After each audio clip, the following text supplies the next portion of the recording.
मित्रों, दोस्तों, लूसी हत्याकांड, सस्पेंस, मर्डर मिस्ट्री, मनोरंजन से भरपूर सस्पेंस, सब कुछ आपको इस लूसी हत्याकांड में सुनने को मिलेगी कहानी। ये फिल्म लूसी हत्याकांड बहुत ही बेहतरीन सस्पेंस से भरपूर कहानी है और इस कहानी को आप सुनते रहिए, ध्यान रखिए, गैस लगाइए कि आखिर कातिल कौन है।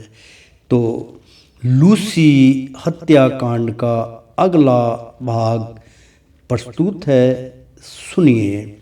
पिछले भाग में हमने आपको बतलाया था कि संजीव, ठीक है, मैं अपने बॉस से बात कर लेता हूँ, आप लंच कीजिए, मैं अभी आया। संजीव अपने बॉस संदीप को सारी बातें बता देता है। यहाँ तक मित्रों हमने आपको कहानी सुनाई थी, क्योंकि कहानी का जो रुतबा था, कहानी जो आनंदित थी, उस कहानी को बड़े ध्यान से और मोड़ से सुनिए कि अगले भाग में आपको क्या सुनने के लिए मिलेगा। ध्यान से सुनिए। संदीप, ठीक है, आप कैशियर से 5 लाख लेकर उन्हें दे दो और इस केस को रफा दफा करवाओ। हम किसी भी रफड़े में नहीं पड़ना चाहते, किसी भी तरफ से कंपनी की जान छुड़ाओ, क्योंकि कंपनी जो थी, प्राइवेट जासूसों ने जो है उनको फंसाने की मुहिम चालू कर ली थी। इसीलिए वो चाहते थे कि कुछ पैसा भी बना लिया जाए, तो वो 5 लाख रुपए कैश की डिमांड की थी उन्होंने। तो वो संदीप जो थे, वो वहाँ के जो जीएम थे, उन्होंने बॉस को फ़ोन करके सारा मामला तय किया। तो आगे कहानी बहुत पेचीदा है, ध्यान से सुनिए। तो संजीव कैशियर से पैसे लेकर उन्हें दे देता है। संजीव, ये लीजिए और गिन लीजिए। जय, हमें आप पर पूरा विश्वास है, आप सिर्फ एक काम कीजिए, इसमें से एक नोट निकालिए। संजीव नोट निकालकर जय को देने लगता है। पर दलजीत, जरा ठहरिए, इसे अपने हाथ में ही रखिए। आपके पास कैंडल होगी? जरा देखिए, अब ये मोमबत्ती पर इस नोट को आस्ते आस्ते, बिल्कुल आसक्त होके, यानी कि बहुत हल्के हाथ से इसे चलाइए, बस 2-4 बार। संजीव, लीजिए, चला दिया। पर यह तो बताइए कि आपने ऐसा करवाया क्यों? जरूर कोई बात है। जय, लाओ, अब ये नोट मुझे दे दो। जय उस नोट को अपनी हथेली पर रगड़ कर देखता है। जय, हमने ये इसलिए किया कि अगर इस पर कोई पाउडर लगा होता तो जल जाता और हमारे हाथों में लग जाता। अब आप 1 लाख रुपए इस बैग से निकाल लीजिए। संजीव, ये लीजिए 1 लाख रुपये। जय, ये आपके हैं खुराना साहब, आपने भी तो हमारी और कंपनी की मदद की है। संजीव, नहीं नहीं, ये तो मालकों के साथ गद्दारी होगी, मैं नहीं ले सकता। दलजीत, सोच लो खुराना साहब, आप आई हुई लक्ष्मी को ठोकर मार रहे हैं और ये रकम हम आपको दे रहे हैं, इसमें कंपनी का क्या लेना देना? ये आप नहीं लोगे तो हम ले लेंगे, इसलिए आप ये रख लीजिए और निश्चिंत हो जाइए, आपके ऊपर या आपकी कंपनी के ऊपर कोई केस नहीं बनेगा। संजीव, आप इतने प्यार से कह रहे हैं तो मैं रख लेता हूं, पर एक बात तो बताइए, वो नोटों पर पाउडर का क्या चक्कर था, मुझे समझ नहीं आया।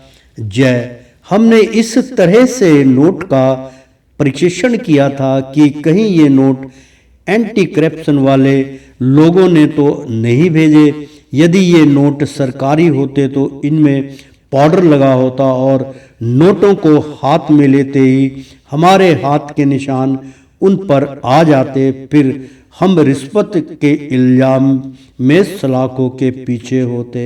और हाँ, यदि इन पर पाउडर लगा हुआ होता तो ये नोट फौरन आग पकड़ लेता। खैर, अब आपकी कंपनी को लूसी हत्याकांड के केस से कोई लेना देना नहीं है, आप निश्चिंत हो जाइए, हम चलते हैं। दलजीत, यार तेरे सातिर दिमाग की दाद देनी पड़ेगी। क्यों? अरे अपने आप नोट चलकर हमारी झोली में आ गए। जय, और तूने क्या समझा, हम क्या फोकट में जासूसी कर रहे हैं? अब हमारा काम और भी आसान हो गया है, पैसे से तो सारे काम आसान हो जाते हैं। चल अब देखें आगे क्या करना है। शाम का समय था। रोमी लूसी की कब्र पे पहुंचा और हर बार की तरह फूल चढ़ाए और उसके ख्यालों में खो गया। आज तो रोमी को ऐसा लग रहा था जैसे लूसी उसके बगल में बैठी उससे कुछ कह रही हो। तभी अचानक उसकी नजरों को ऐसा लगा कि जैसे लूसी जा रही हो। तभी उसे एक गीत भी सुनाई दिया, कहीं दीप जले कहीं दिल, कहीं दीप जले कहीं दिल, जरा देख ले आकर परवाने, तेरी कौन सी है मंजिल, कहीं दीप जले कहीं दिल। वो उठा और उसकी ओर चल दिया। उसने उस लड़की का पीछा किया और सब कुछ भूल गया। रोमी ने पीछे से आवाजें दी, लूसी तुम जिंदा हो, तुम्हें मेरी कसम लौट आओ, एक बार अपना चेहरा तो दिखा दो। इतना सुनकर वो लड़की रुक जाती है। रोमी का पूरा जिस्म कांप रहा था, उसे बहुत घबराहट हो रही थी, उसके दिल की धड़कन तेज हो रही थी।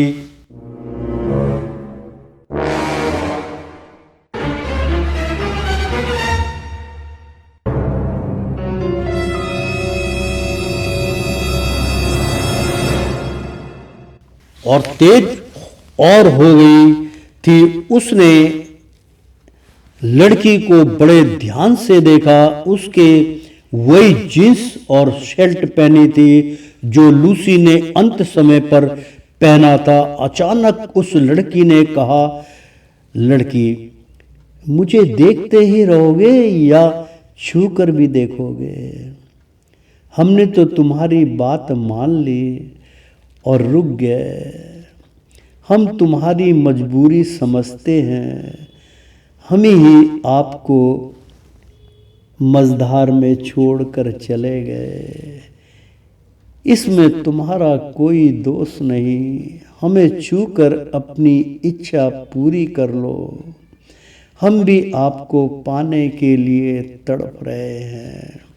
जैसे ही उस लड़की की आवाज रोमी के कानों में पड़ी, उसे यकीन सा होने लगा कि वो लूसी की आवाज है। वो सोच में पड़ गया कि अगर ये लूसी है तो फिर वो कौन थी जो कुछ पल के लिए भूल गया कि लूसी अब इस दुनिया में नहीं है। और उसने उस लड़की के कंधे पर हाथ रख दिया। जैसे ही रोमी ने अपना हाथ उस लड़की के कंधे पे रखा, वो लड़की वैसे ही वैसे कुछ पलों के लिए थम गई। ऐसा लगा जैसे उसकी कई मुद्दतों के बाद कोई मुराद पूरी हो गई हो। रोमी अब तो पर्दा हटा दो, यहाँ मेरे और तुम्हारे सिवा और कोई नहीं है। मैं कब से तुम्हारे ख्यालों में डूबा हुआ हूँ। लड़की, बस कुछ देर ऐसे ही खड़े रहो। हमें ऐसा लग रहा है जैसे हम कई जन्मों के बाद मिल रहे हैं। मानो आज मेरी जन्मों जन्मों की प्यास बुझ गई हो। तुम तो मुझ में समाते जा रहे हो। रोमी, हम भी तो तुम्हारे प्यार में कब से डूबे हुए हैं। तुम ही हमसे दूर किसी और जहां में चली गई थी। बस अब हमसे और इंतजार नहीं होता। अब तो अपना चेहरा दिखा दो। हम कब से तरस रहे हैं। हमारे मन की प्यास भी बुझ जाएगी। लड़की, आपका कहा भला हम कैसे टाल सकते हैं। लीजिए और जी भर के देख लीजिए। इतना कहते ही उस लड़की ने खड़े खड़े अपनी गर्दन घुमा दी और जैसे ही रोमी ने उसका चेहरा देखा उसके होश उड़ गए। रोमी बहुत बुरी तरह से डर गया और उसने दोनों हाथों से अपनी आंखें बंद कर ली। उसी समय अचानक किसी ने रोमी के दोनों कंधों पर पीछे से हाथ रख दिया। रोमी जोर जोर से चीखने लगा। उसने पलट कर देखा तो पीछे बुरखे में शबाना खड़ी हुई थी। शबाना, क्या बात है, आप ऐसे क्यों चिल्ला रहे हैं। हम आपकी दोस्त हैं। आप इतने घबराए हुए क्यों हैं। हम कोई प्रेत आत्मा नहीं है। वैसे इस समय आप यहाँ क्या कर रहे हैं। इस समय पर तो आप लूसी की कब्र पे होते हैं ना। रोमी, मेरे पीछे कोई है। देखो कौन है। शबाना, वहां तो कोई भी नहीं है। आप खुद ही देख लीजिए। रोमी, अजीब बात है। मैं आधे घंटे से लूसी से बात कर रहा था कि मेरा यकीन कीजिए मैं उसके पीछे ही खड़ा था। शबाना, तुम किस लड़की की बात कर रहे हो। लूसी अब इस दुनिया में नहीं है। ये आपका वहम हो सकता है। रोमी, नहीं, ये मेरा वहम नहीं है। फिर रोमी ने वो सारा किस्सा शबनम को कह सुनाया। रोमी ने शबनम को बताया कि वो आवाज उसे अपनी ओर खींच रही थी, पर जब उसने अपनी गर्दन को घुमाया तो वो लूसी नहीं थी। वो कोई बूढ़ी औरत थी। उसका चेहरा बहुत भयंकर था। उसके चेहरे से कई जगह से मांस लटक रहा था और खून बह रहा था। वो काफी डर गया था, इसलिए उसकी चीख निकल गई। शबनम, इसमें घबराने की कोई बात नहीं है। वो एक भटकती हुई आत्मा है जो कभी भी किसी ना किसी को दिखाई दे जाती है, लेकिन वो किसी को कुछ नहीं कहती।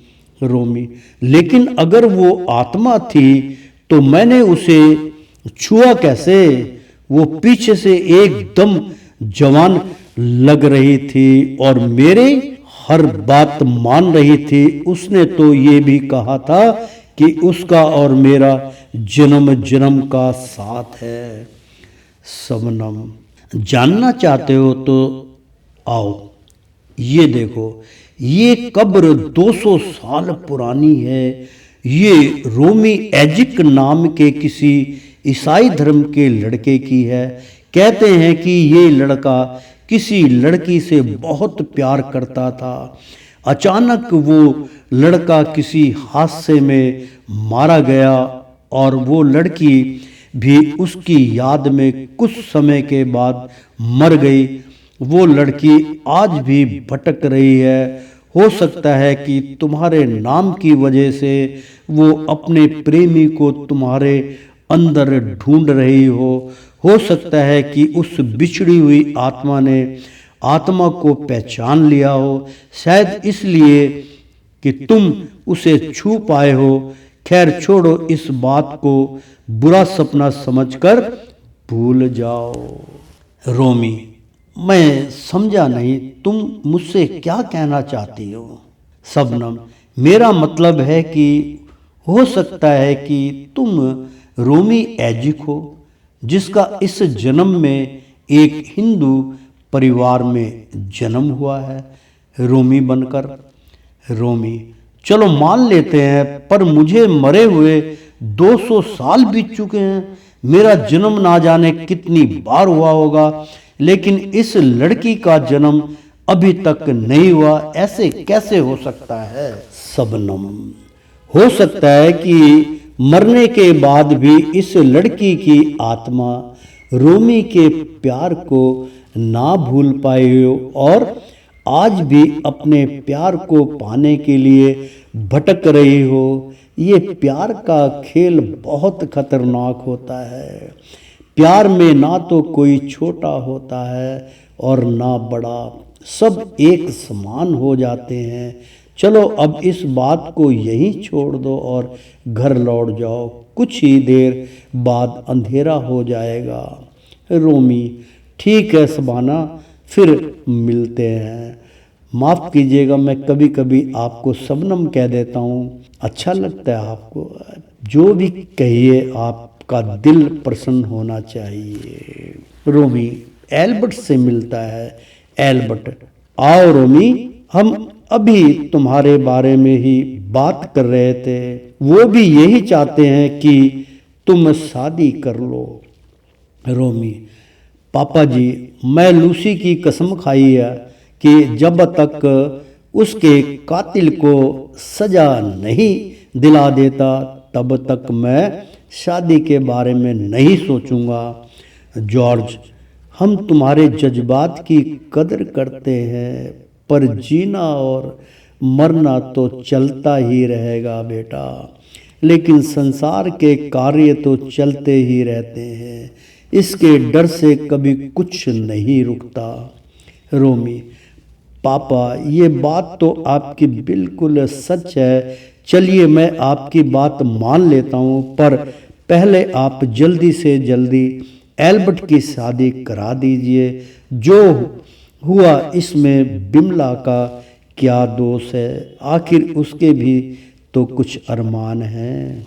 मरियम, सही कहा रोमी आपने। हम 2-3 दिन में बिमला के घर वालों से बात कर लेते हैं। रोमी, पापा जी, क्या आप भूत प्रेत भटकती हुई आत्माओं पर विश्वास रखते हैं? एल्बर्ट, यार तुम एक वकील हो, कम से कम तुम्हें तो इन सब पर विश्वास नहीं करना चाहिए। मैं तो कहता हूँ सब बकवास है। मरने के बाद कोई प्रेत आत्मा नहीं होती, मैं इसका खंडन करता हूँ। जॉर्ज, बेटा ये तो पुलिस की भाषा बोल रहा है। आपने ग्रंथों में सुना होगा कि 84 लाख जूनियाँ होती है, उनमें से एक जूनी प्रेत जूनी भी होती है। वो आत्माएं हमेशा तृष्णा में डूबी रहती हैं और उनकी मनोकामना कभी पूरी नहीं होती और बिना भोग किए शरीर छोड़ देती हैं। वे आत्माएं शरीर को पाने के लिए भटकती रहती हैं। पर बेटा ये सब तुम क्यों पूछ रहे हो? क्या वकालत में कोई भूत प्रेत की बात आ गई है? रोमी, जी नहीं, ये मैंने खुद अनुभव किया है। रोमी, उन्हें भी सारी बातें बता देता है कि वह लड़की नहीं बल्कि 100 साल की बुढ़िया थी, जिसे देखकर बहुत डर गया था। उसने वो बात भी उन्हें बताई जो शबाना ने उसे बताई थी। मित्रों, आज का लूसी हत्याकांड का भाग यहीं समाप्त करते हैं। अगले भाग में फिर मुलाकात होगी। सस्पेंस से भरपूर, मनोरंजन से भरपूर कहानी सुनते रहिए, फिल्म देखते रहिए, आनंद लेते रहिए। अगले भाग में फिर आपसे मुलाकात होगी, रूबरू होंगे। जब तक के लिए आज्ञा दीजिए।